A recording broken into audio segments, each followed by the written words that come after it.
Welcome back to our channel. It's your time guys. அந்த சீரிஸோட episode 6 தாங்க பார்க்க போறோம். இது வரைக்கும் நம்ம சேனலை சப்ஸ்கிரைப் பண்ணினா மறக்காம சப்ஸ்கிரைப் பண்ணிடுங்க. கூடவே பக்கத்துல இருக்க பெல் ஐகானை கிளிக் பண்ணி வச்சுக்கோங்க. அப்பதான் நம்ம போற வீடியோ உடனுக்குடன் வரும், உங்களாலே பார்க்க முடியும். எபிசோட் 5 நாம கொனிலியஸ் ரத்த கரையோடு இருக்கிற கத்திய ஒரு லேக்ல போறதோட முடிச்சிருப்போம். எபிசோட் 5 நீங்க பார்க்கலனா டிஸ்கிரிப்ஷன் லிங்க் பண்றேன், பார்க்காதவங்க பார்த்துட்டு வந்துருங்க. அப்பதான் ஒரு கண்டினியூட்டி கிடைக்கும்.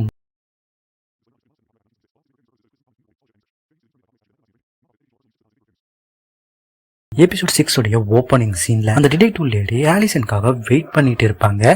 இவங்க வெயிட் பண்றத ஆலிசன் பக்கத்துல ஒளிஞ்சிருந்து பாத்துட்டு இருப்பாங்க. பாத்துட்டு இருக்கும்போது யாருக்கோ கால் பண்ணி டிடெக்டிவ் லேடி அவங்களை தேடி வந்ததை சொல்லுவாங்க. மிஸ்டர் கிரேட் அவரோட வீட்டுல அவரோட மனைவி ரூம்ல சாம்பு சொன்ன மாதிரி ஏதாவது கிடைக்குதான்னு தேடிட்டு இருப்பாரு.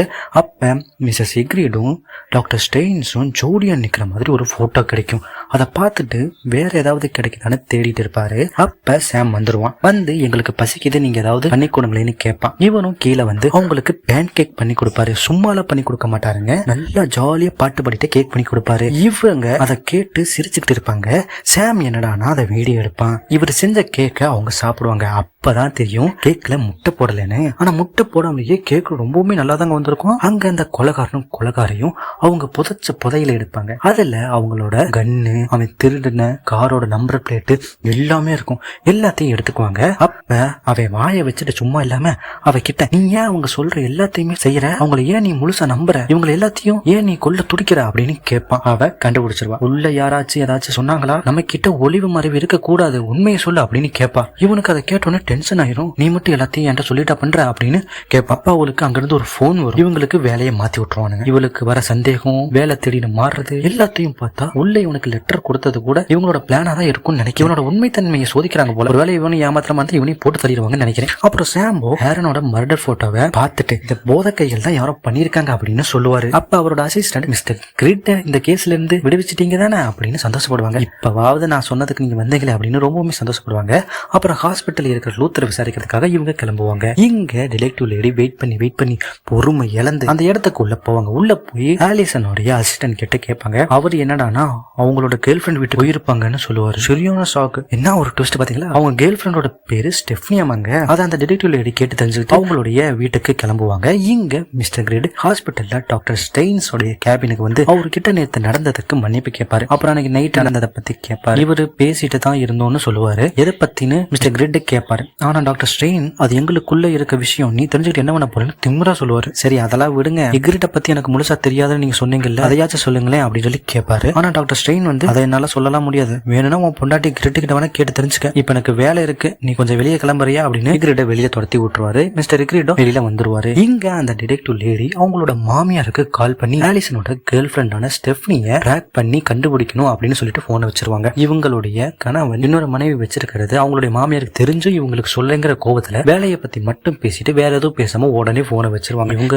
கோபப்படுறதுல ஒரு நியாயம் இருக்குதானே. அப்புறம் டிடெக்டிவ் லேடிக்கு போலீஸ் கால் பண்ணுவாரு. கால் பண்ணி கெவினை பத்தி சொல்லுவாரு. கெவின் யாருன்னா அந்த கராஜ்ல ஒருத்தன் போட்டு தள்ளானுங்கல்ல, அவன் தான் கெவின். அவனை சுட்ட விதத்தை வச்சு ஏதாவது கண்டுபிடிக்கலாம்னு இவங்க வந்து கேட்டு பார்ப்பாங்க. ஏன்னா ஃபர்ஸ்ட் புல்லட் வந்து சீலிங்ல பட்டிருக்கும், ரெண்டாவது புல்லட் தான் அவன் தலையில பட்டிருக்கும், இந்த மாதிரி வந்து யாருமே சூசைட் பண்ணிக்க மாட்டாங்க அப்படின்னு சொல்லி அந்த கோணத்துல விசாரிக்க ஆரம்பிப்பாங்க. அங்க நம்ம சாம்போ லூத்தர் கிட்ட விசாரிக்க ஆரம்பிப்பாரு.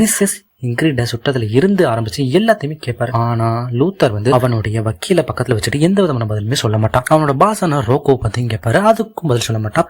ஆரனை பத்தி பேச்சு கொடுத்துக்கிட்டே இருப்பாரு. லூத்தர் வாயில இருந்து பேஜை பத்தி வர ஆரம்பிச்சிடும். அப்ப அவருக்கு பிடிச்சிருவாரு. பேஜை பத்தி இவனுக்கு ஏதோ ஒரு விஷயம் தெரிஞ்சிருக்கு அப்படின்னு சொல்லி பேஜை பத்தி திருப்பி கேட்பாரு. அப்ப லூத்தருக்கு உடனே கைகள்லாம் வேர்த்து அப்படி காலப்புறம் நாட்டிக்கிட்டு அப்படி ஒரு மாதிரி நர்வஸ் ஆயிடுவான். நர்வஸ் ஆகி கோவத்துல கத்திடுவான். அப்ப கன்ஃபார்ம் பண்ணிடுவார், இவனுக்கு பேஜை பத்தி ஏதோ தெரிஞ்சிருக்கு, இவனை பிடிச்சாதான் பேஜை பத்தி நம்மளால கண்டுபிடிக்க முடியும் சொல்லி இதுக்கு மேல கேள்வி அதோட நிப்பாட்டிடுவாரு. அப்புறம் மிஸ்டர் கிரிட்டுக்கு டிடெக்டிவ் லேடி கால் பண்ணுவாங்க. கால் பண்ணி கெவினோட டெட் பாடி போட்டோவை அனுப்புவாங்க. அதை பார்த்த உடனே மிஸ்டர் கிரிட் பயந்துருவாரு. இந்த அளவுக்கு பேஜுக்கு என்ன சம்பந்தம்னு கேட்பாரு. இவர் சாகிறதுக்கு முன்னாடி அவரோட ஃபேமிலியை பத்தி விசாரிச்சுக்கிட்டு இருந்திருக்காரு. இவரு ஒரு அனாதை தான். ஓப்பன் க்ரோத் ஏஜென்சி தான் இவரை தத்தெடுக்கிறதுக்கு உதவுனாங்கன்னு அவருடைய ஒய்ஃப் சொன்னாங்கன்னு இவர்கிட்ட சொல்லுவாரு. அந்த டிஎன்ஏ சைட்டை விசிட் பண்ணி பார்த்தேன். அதுல பாத்தீங்கன்னா ஏரன், கெவின், தேர்டஸா போன ஹென்றி, இவங்க 4 பேரோட டிஎன்ஏவும் மேட்ச் ஆகுது.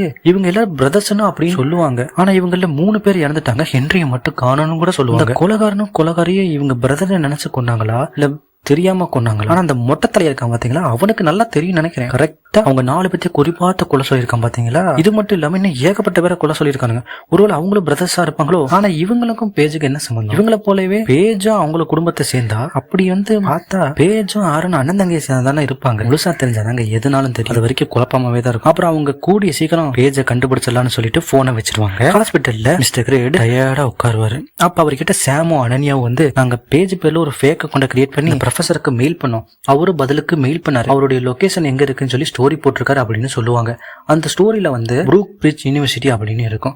இதை பார்த்துட்டு கங்க்ராச்சுலேஷன்ஸ், நீங்க ரொம்பவே நல்ல ஒரு வேலையை பார்த்துருக்கீங்கன்னு சொல்லி அவங்கள பாராட்டிட்டு அந்த யூனிவர்சிட்டிக்கு மிஸ்டர் கிரேட் கிளம்புவாரு. இங்க சாம்போவுக்கு ஒரு நியூஸ் கிடைக்கும். அந்த லூத்தருக்கு பெயில் கிடைச்சிருச்சு அப்படின்னு சொல்லுவாங்க. அதை கேட்டவுடனே மனுஷன் டென்ஷன் ஆயிடுவாரு. ஒரு குனிலேஸை பாக்குறதுக்காக அங்க போவாரு. லூத்தர் ரிலீஸ் ஆன விஷயத்த அவர்கிட்ட சொல்லுவாரு. சொல்லிட்டு நீங்களும் ஏதோ ஒண்ணு மறைக்கிறீங்க, ஒருவேளை மனசு மாறினாலோ இல்ல சொல்லணும்னு தோணுச்சுனாலோ எனக்கு போன் பண்ணுங்கன்னு அவரோட விசிட்டிங் கார்டை கொடுத்துட்டு அங்க இருந்து கிளம்பிடுவாரு. இங்க மிஸ்டர் கிரேட் ப்ரொஃபஸரை பாக்குறதுக்காக அந்த யூனிவர்சிட்டிக்கு போயிருவாரு. அப்ப அந்த ப்ரொஃபஸர் கிளாஸ் எடுத்துக்கிட்டு இருப்பாரு. கிளாஸ் முடிஞ்சதுக்கு அப்புறம் மிஸ்டர் கிரேட் அவர்கிட்ட போய் பேஜை பத்தி கேட்பாரு. இவருக்கு தெரியலன்னு சொல்லுவாரு. உங்களுக்கும் பேஜுக்கும் என்னன்னு கேட்பாரு. எனக்கு பேஜுக்கும் ப்ரொஃபஸர் ஸ்டூடெண்ட் உறவுதான், நீங்க ஏன் இப்படி கேக்குறீங்கன்னு எனக்கு புரியுது. கேட்ட விஷயம் எல்லாமே பேஜோட ஃப்ரெண்டான கிட்டி சொன்னதுதான். இங்க பாருங்க, அவ என்கிட்ட இப்படி எல்லாம் மெசேஜ் பண்ணி பேசியிருக்கா. அவதான் என்கிட்ட தப்பா நடந்துக்கு பார்த்தா, நான் முடியாதுன்னு சொல்லிட்டு அந்த கோவத்துலதான் இப்படி பண்ணிட்டா அப்படின்னு அவர் சொல்லுவாரு. அப்புறம் இவரு நடந்த விஷயம் எல்லாத்தையும் புரிஞ்சுக்குவாரு. ப்ரொஃபஸரை பத்தி தப்பா புரிஞ்சுக்கிட்டேன், எல்லாமே நான் தான் தப்பா புரிஞ்சுக்கிட்டேன் அப்படின்னு சொல்லி அவர்கிட்ட மன்னிப்பு கேட்பாரு. அவரு சரின்னு விட்டுருவாரு. இங்க அந்த டிடெக்டிவ் லேடி கெவினோட வீட்டுக்கு போவாங்க. போய் அவங்க அம்மா கிட்ட பேசுவாங்க. அவங்க ஒரு கார் ரொம்ப நேரமா அங்கேயே இருந்துச்சு, அதுல ஒரு பையனும் பொண்ணும் இருந்தாங்கன்னு சொல்லுவாங்க. அவங்களுக்கு தெரிஞ்சிருக்கு. அந்த டிடெக்டிவ் கண்டுபிடிச்சிருவாங்க. அவங்க 2 பேரும் தான் கெவினை போட்டு தள்ளானுங்க அப்படின்னு அவங்க ஒரு முடிவுக்கு வருவாங்க. அப்புறம் அவங்க ஸ்டெஃபனியோட வீட்டுக்கு போவாங்க. போய் டோரை தட்டுவாங்க. யாருமே கதவை திறக்க மாட்டாங்க. அப்புறம் அவங்களோட விசிட்டிங் கார்டுல எனக்கு கால் பண்ணுங்க, உங்க உதவி எனக்கு கண்டிப்பா வேணும்னு எழுதி வீட்டுக்குள்ள தூக்கி போட்டுருவாங்க. இங்க யூனிவர்சிட்டியில மிஸ்டர் கிரே ப்ரொஃபசர் கிட்ட பேசிக்கிட்டு இருக்கும்போது ப்ரொஃபசர் ஒரு முக்கியமான விஷயத்தை பத்தி சொல்லுவாரு. பேஜ் ட்ரக்ஸ் எடுத்துக்கிறதுக்கு முன்னாடி ஒரு பார்ட்டிக்கு போயிருக்காங்க. அங்க அவ குடிக்கிற ட்ரிங்க்ஸ்ல ட்ரக்ஸ கலந்துருக்கானுங்க. கலந்துட்டு தப்பாவும் நடந்திருக்கானுங்க. இந்த விஷயத்த பேஜ் என்கிட்ட சொன்னா. நான் யூனிவர்சிட்டியில சொன்னேன். யூனிவர்சிட்டி பேஜை கூப்பிட்டு விசாரிக்கும் போது அவ அதை மறுத்துட்டா. ஒருவேளை வெளியே தெரியக்கூடாதுங்கிறதுனால மறுத்துட்டான்னு நினைக்கிறேன். அதனால யூனிவர்சிட்டியும் அவளோட ஃபேமிலி கிட்ட சொல்லாம இதை மறைச்சிட்டாங்க அப்படின்னு அவர் சொல்லும் போது, யார் இதை செஞ்சதுன்னு உங்களுக்கு தெரியுமான்னு மிஸ்டர் கிரேட் கேட்பாரு. யாருன்னு எனக்கு தெரியல, யாரு பண்ணிருப்பான்னு நினைச்சோம். அவன் ஜிம்ல அடிபட்டு இருந்தான். அவன் பேரு தான் டாக் மல்சர் அப்படின்னு அவர் சொல்லுவாரு. அப்ப போன எபிசோட்ல பேஜோட எக்ஸ் லவ்வர் ஆனா பேஜ் எதுக்கு இவனை அடிச்சான்னு தெரியாம இருந்தோம்ல, இதுதான் காரணம். இவன் பேஜோட எக்ஸ் லவ்வரே இல்ல, அவளை நம்ப வச்சு ஏமாத்திருக்கான். அதனால அவ ஆளை வச்சு இவனை அடின்னு அடிச்சிருக்கான். அந்த பகைய மனசுல வச்சுதான் கிரேட் ப்ரொஃபஸரை பத்தி கேட்கும்போது தப்பா போட்டு கொடுத்திருக்கான். இவன் அடிச்சது தப்பே இல்ல. ஆனா பேஜ் யார் மூலமா இவனை அடிச்சானுதான் தெரியல. ஒருவேளை ஏரனா இருக்குமோ. எவ்வளவோ விஷயம் தெரிய வந்துருச்சு. கூடி சீக்கிரம் இதுவும் தெரிய வரும். இவன் மட்டும் மிஸ்டர் கிரிட் கிட்ட மாட்டுனான்னு வச்சுக்கோங்க, ஏரனை விட்ட பொல்லம் கடிய வாங்குவான். ஏன் மிஸ்டர் கிரிட் கொன்னாலும் ஒரு அப்பாக்கு தான் பொண்ணு இப்படி பண்ணவன சும்மா ஒண்ணு தோணுமா? கண்டிப்பா கொன்றுவாரு. நடக்கிறதுலதான் வச்சு பார்த்தா வேற நல்லவன் சாயல்ல தான் தெரியறான். ஆனா ஏன் எல்லாரும் அவனை தப்பா புரிஞ்சுக்கிறாங்கன்னு தான் தெரியல. இவ்வளவு தெரிஞ்சதுல அதுவும் கூடிய சீக்கிரம் தெரியும். அவன் அடி வாங்கின அடுத்த நாள் பேஜ் ரொம்பவுமே சந்தோஷமா கிளாஸுக்கு வந்தா. அவன் ஒரு பையனுக்கு நன்றி எல்லாம் கூட சொன்னாங்கன்னா பாத்துக்கங்களேன் அப்படின்னு ப்ரொஃபசர் சொல்லும் போது மிஸ்டர் கிரேட் ஆரனோட போட்டோவை காட்டுவாரு. அவரு ஆமா இந்த பையன் கூட தான் அவன் சந்தோஷமா இருந்தான் அப்படின்னு அவரு சொல்லுவாரு. நம்ம நினைச்ச மாதிரியே ஆரன் தான் பேஜுக்கு ஹெல்ப் பண்ணியிருக்கான். அன்னைக்கு ஆரனை பேஜ் முதல்ல பார்க்க வந்ததும் இந்த விஷயத்துக்காக தான் இருக்கும்னு நினைக்கிறேன். ஒரு சீக்கிரம் அதுவும் தெரிஞ்சிடும். அடுத்த சீன்லயே மிஸ்டர் கிரேட் போலீஸ் ஸ்டேஷனுக்கு வருவாரு. சாம்பு கிட்ட நடந்தது எல்லாத்தையுமே சொல்லுவாரு. அவரு நாங்க கண்டிப்பா அவனை அரெஸ்ட் பண்ணியே தீருவோம், ஆனா பேஜ் ரிப்போர்ட் கொடுத்தா மட்டும்தான் இது சாத்தியமாகும். நீங்க ஒன்னும் கவலைப்படாதீங்க, பேஜை நாங்க சீக்கிரமே கண்டுபிடிச்சிருவோம், நீங்க நம்பிக்கையோட போங்க அப்படின்னு சொல்லுவாரு. மிஸ்டர் கிரேட் அதை கேட்டு நன்றி சொல்லிட்டு வந்து கிளம்பிடுவாரு. அப்படியே அவர் ஹாஸ்பிட்டலுக்கு வருவாரு. மிஸ்டர் செக்ரேட் ரூமுக்கு அவர் நடந்ததை நினைச்சு வருத்தப்பட்டுக்கிட்டே அங்க இருந்த சேர்ல தூங்க போவாரு. அடுத்த நாள் காலையில போலீஸ் ஸ்டேஷன்ல நம்ம சாம்பு மிஸ்டர் கிரேட் சொன்ன பையனை பத்தி இன்வெஸ்டிகேஷன் பண்ண ஆரம்பிப்பாரு. அடுத்த சீன்லயே டிடெக்டிவ் லேடி அவங்க வீட்டுக்கு வருவாங்க. அப்ப அவங்களோட மாமியார் வெளியில உட்கார்ந்துகிட்டு இருப்பாங்க. இவங்க அந்த காரை பத்தி அதுல இருந்தவங்களை பத்தியும் அவங்க கிட்ட விசாரிக்க சொல்லுவாங்க. இவங்களோ சரின்னு சொல்லுவாங்க. கூட ஒரு உண்மையும் சொல்லுவாங்க. அவங்க மகன் இன்னொரு பொண்ணு கல்யாணம் பண்ணவே இல்லையா, டிடெக்டிவ் லேடிக்கு குழந்தை பிறக்க பாக்கியமே இல்ல அப்படின்னு டாக்டர் சொல்லிடுவாரு. அதனால அவங்க மகன் IVF மூலமா அவர் குழந்தை பெத்துக்கணும்னு சொல்லி முடிவுக்கு பெத்த குழந்தை தான் அவங்க அப்படின்னு அவர் சொல்லுவாரு. டிடெக்டிவ் லேடி அவங்களுக்கு குழந்தை பெத்துக்க வாய்ப்பு இல்லைங்கிறத நினைச்சு மனசு ரொம்பவுமே வேதனையில இருந்துட்டு இருந்ததுனால இவர் அந்த விஷயத்த அவங்க கிட்ட சொல்லல. அவர் சொல்றதுக்குள்ளயும் இறந்துட்டாரு. அதனாலதான் இத்தனை குழப்பம். கூடவே என்கிட்ட இந்த விஷயத்தை பத்தி அவகிட்ட சொல்லிடாத, அவளுக்கு இந்த விஷயம் தெரியவே கூடாதுன்னு கூட சொல்லிட்டான்னு சொல்லி அவங்க சொல்லுவாங்க. இப்ப கூட அவங்க ஏன் சொன்னாங்கன்னா இந்த பிரச்சனை தலை மீறி போயிருச்சு, அதனாலதான் சொல்லியிருப்பாங்க. ஒருவேளை பிரச்சனை இது வரைக்கும் வரலைன்னா கடைசி வரைக்கும் மூடி மறைச்சிருப்பாங்களோ, கண்டிப்பா அந்த வேலையை செஞ்சிருப்பாங்க. இவ்வளவு நாள் சொல்லாதவங்க பிரச்சனை வரலைனாலும் சொல்லியிருக்கவே மாட்டாங்க. அப்புறம் அந்த கேஃபே ஓனருக்கும் இந்த உண்மையை இவங்க சொல்லிடுவாங்க. சொன்னதுனால அவங்க வந்து கேஸ் எல்லாம் வாபஸ் வாங்கிட்டு டின்னருக்கு இந்த டிடெக்டிவ் லேடியை பார்க்கணும்னு சொல்லி கூப்பிட்டுருப்பாங்க. இவங்களும் சரி போலாம் அப்படின்னு சொல்லிட்டு, அதனால அதுக்கு முன்னாடி நான் ஸ்டெஃப்னியை பார்க்க வரேன்னு சொல்லியிருக்கேன் அப்படின்னு அங்க இருந்து கிளம்புவாங்க. ஸ்டெஃப்னியை பார்க்கறதுக்காக ஸ்டெஃப்னி சொன்ன இடத்துக்கு இவங்க போவாங்க.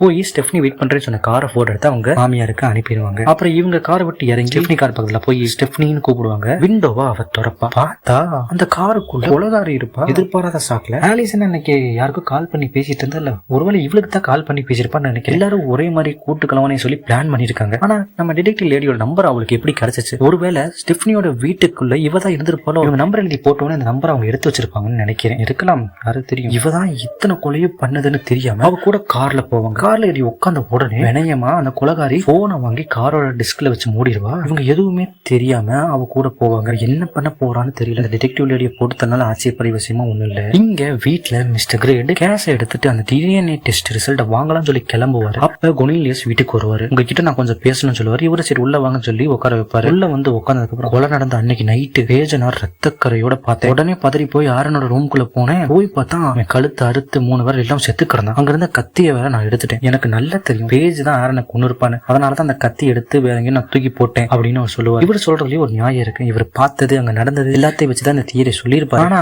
உண்மையிலேயே அங்க என்ன நடந்துச்சுன்னு பேஜுக்கு மட்டும்தாங்க தெரியும். அவளை காப்பாத்தின ஆரனை நம்பி இவ வந்திருப்பான். பின்னாடி இவனும் அவளை ரொம்பவுமே கொடுமைப்படுத்துறதுனால அவளை போட்டு தள்ளியிருப்பான்னு ஒரு வியூகத்துல கொனிலியஸ் இதை சொல்லுவாரு. இங்க நடக்கிறது எதுவுமே முழுசா தெரியற வரைக்கும் நம்ம இன்ஃபர்மேஷனுக்கு வரவே கூடாது. உண்மை என்னன்னு பேஜை கண்டுபிடிச்சா மட்டும்தான் மிஸ்டர் கிரிட் வந்து அதை நம்பவே மாட்டாரு. நீங்க பார்த்ததை வச்சு இதெல்லாம் வச்சு சொல்றீங்க, ஆனா உண்மையிலேயே அங்க என்ன நடந்ததுன்னு யாருக்குமே தெரியாது. பேஜுக்கு தான் தெரியும். ஒருவேளை வேற ஏதாவது கூட நடந்திருக்கலாம்ல. அவ வெளியே போயிட்டு வரும்போது யாராவது ஆரனை கொண்டு இருக்கலாம். இவரை பார்த்து பயந்துட்டு அங்க இருந்து ஓடி இருக்கலாம்ல, என்ன பண்றேன்னு தெரியாம அப்படின்னு அவர் சொல்லுவார். சொல்லிட்டு இருக்கும்போது இங்க அந்த கொலகாரி டிடெக்டிவ் லேடிய லேக்கு பக்கத்துல இருக்கக்கூடிய ஒரு சின்ன ஹவுஸ் கூட்டிட்டு போவா. இவங்களும் அவளை நம்பி வீட்டுக்குள்ள போவாங்க. போனோடனே பின்னாடி அந்த கொலகாரி கண்ணை அவங்க தலைக்கு நேர பின்னாடி வச்சு சுடுவாங்க. ஆனா சுடுற சட்டம் மட்டும்தாங்க கேட்கும். இதோட இந்த எபிசோட் முடிய லைக் பண்ணுங்க, மறக்காம நம்ம சேனலை சப்ஸ்கிரைப் பண்ணிருங்க. கூடவே பக்கத்துல இருக்க பெல் ஐக்கனை கிளிக் பண்ணி வச்சுக்கோங்க. அப்பதான் நம்ம வீடியோ உடனுக்குடன் உங்களுக்கு நோட்டிபிகேஷன் வரும். ஆனா அவங்க செத்தாங்களா இல்லையா அப்படிங்கிறது நெக்ஸ்ட் எபிசோட்ல தான் தெரியும். நெக்ஸ்ட் எபிசோட்ல பார்க்கலாம். பாய்.